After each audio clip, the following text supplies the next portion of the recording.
स्वामी रामदेव की एक press conference इस वक्त चल रही है दिल्ली में। तमाम मीडिया से लेकर के समाज में एक आध्यात्मिक दायित्व का निर्वहन करते हुए हमने इसका प्रखर विरोध किया था और आज हमें इस बात की तसल्ली है, प्रसन्नता है कि कोर्ट ने जो एक सत्य था उसका समर्थन किया और अनीति का महिमा मंडन होने से रोका।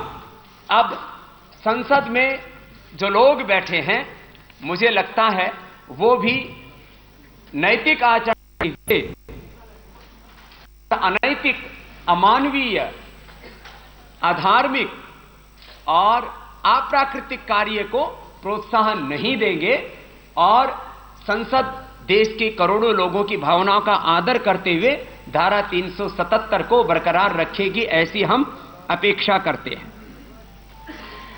दो बातें और कहना चाहूंगा। करीब 7-8 साल पहले हम पर एक बहुत ही जुझारू नेता वृंदा कारात ने हम पर आरोप लगाया मानवीय अधिकारों के हनन का, मजदूरों के अधिकारों के हनन का।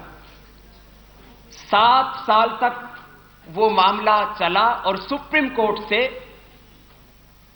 हमारे पक्ष में फैसला आया। मैं उसके संदर्भ में भी माननीय उच्चतम न्यायालय का आदर पूर्वक आभार व्यक्त करता हूं कि कुछ राजनेताओं ने हमको नैतिक धरातल पर घेरने की कोशिश की, उनको भी मुंह की खानी पड़ी और आखिर वहां पर भी सत्य विजयी हुआ।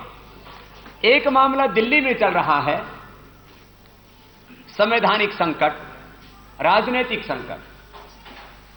मैं आदरणीय केजरीवाल जी और आप पार्टी के वो तमाम लोग जो संविधान और कानून का सम्मान करने की बात करते हैं और लोक भावनाओं के अनुरूप शासन चलाने के लिए संकल्प व्यक्त करते हैं, मैं उनसे कहूंगा कि वो अपने संवैधानिक दायित्व से पलायन नहीं करें और संवैधानिक दायित्व से पलायन होगा यदि उनको कांग्रेस बिना शर्त समर्थन दे करके और सरकार बनाने के लिए यदि उनसे आह्वान करती है और उसको वो नकार देते हैं, तो फिर आखिर आपके लोग क्या साबित करना चाहते हैं? सरकार बनाने में यदि उनको बहुमत मिल रहा है तो फिर क्यों ना सरकार बनाए? और यदि वो सरकार नहीं बनाते तो इसका मतलब उनके भीतर किसी न किसी तरह का कोई डर है कि वो जो उन्होंने वादे किए उनको कैसे पूरा कर पाएंगे। और जब उनको बहुमत मिल जाता है तो बहुमत में आने के बाद अपनी आइडियोलॉजी, अपनी प्रिंसिपल्स और अपनी पॉलिसीज के अनुसार वो काम करे। और उस समय यदि कांग्रेस सरकार उनसे अपना समर्थन वापस लेती है तो पूरे देश में कांग्रेस बेनकाब होगी। तो इसमें और जनभावनाओं का जहां तक प्रश्न है तो दिल्ली के लोग 99% ये चाहते हैं कि सरकार वो लोग बनाए यदि उनको कांग्रेस समर्थन देती और बहुमत में। तो बहुमत और अल्पमत का प्रश्न कहां है?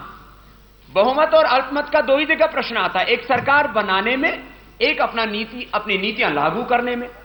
सरकार बनाने में बहुमत उनके साथ है और नीतियां लागू करते समय यदि कांग्रेस अपना समर्थन वापस लेती है तो उस समय केजरीवाल जी हीरो बनेंगे कि भाई इन्होंने एक मजबूत लोकपाल बनाना चाहा और कांग्रेस ने समर्थन वापस ले लिया।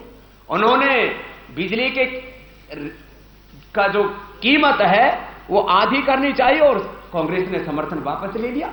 अवैध कॉलोनियों को वैध बनाने के लिए वो प्रस्ताव लाए और वहां पर जन सुविधाओं के लिए उन्होंने जो है वहां पर कार्य किया और कांग्रेस ने समर्थन वापस ले लिया। यदि किसी भी परिस्थिति में कांग्रेस समर्थन वापस लेती है तो पूरे देश में कांग्रेस बेनकाब होगी और यह भी देश हित का ही काम होगा। मुझे लगता है केजरीवाल जी को अपने संवैधानिक दायित्व से पलायन नहीं करना चाहिए। एक जिम्मेदाराना आचरण उनको देश के सामने प्रस्तुत करना चाहिए। मुद्दों पर इनको काम करना है, तो जनता के भलाई के मुद्दों पर काम करने के लिए आपके सामने कोई समस्या मुझे नजर नहीं आती है।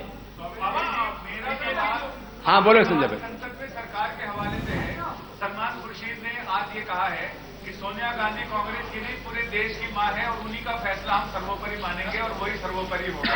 आपकी प्रतिक्रिया? देश की मां, देश की मां, विदेशी मां है और देश में यदि कांग्रेसी सभी लोग बड़े बुजुर्ग भी उनको यदि मां की तरह सम्मान देते हैं तो हम भी आदरणीय सोनिया माता जी को माता जी कह के बोल लेंगे, हम तो बाबा जी हैं। लेकिन सारे देश की मां होने के लिए बहुत बड़ा दिल रखना पड़ता है।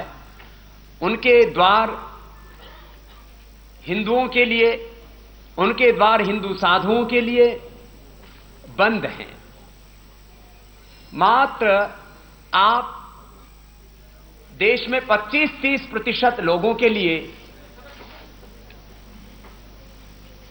75-80% लोगों से घृणा करें और उस घृणा की राजनीति करके सत्ता सिंहासन पाना चाहें तो इससे तो आप मां नहीं कहलाएंगे। मां बनने के लिए उदार मन होना पड़ेगा, अपने हृदय में प्रेम और करुणा भरनी पड़ेगी, तो फिर शायद देश के लोग उनको मां के रूप में स्वीकार कर लें। पहले उनको अपने आचरण में सुधार करना पड़ेगा। बहन एक मिनट, बहन पूछ ले। हाँ आप पूछ लो। स्वामी जी, सुप्रीम कोर्ट के फैसले पर वापस आए तो इस फैसले को बड़ी निराशा के तौर पे एक बड़ा तबका देख रहा है। ये माना जा रहा है कि इस फैसले के बाद जो अट्रॉसिटीज है होमोसेक्सुअल्स पर लगातार कई पुलिस अट्रॉसिटीज के वो बढ़ेंगे।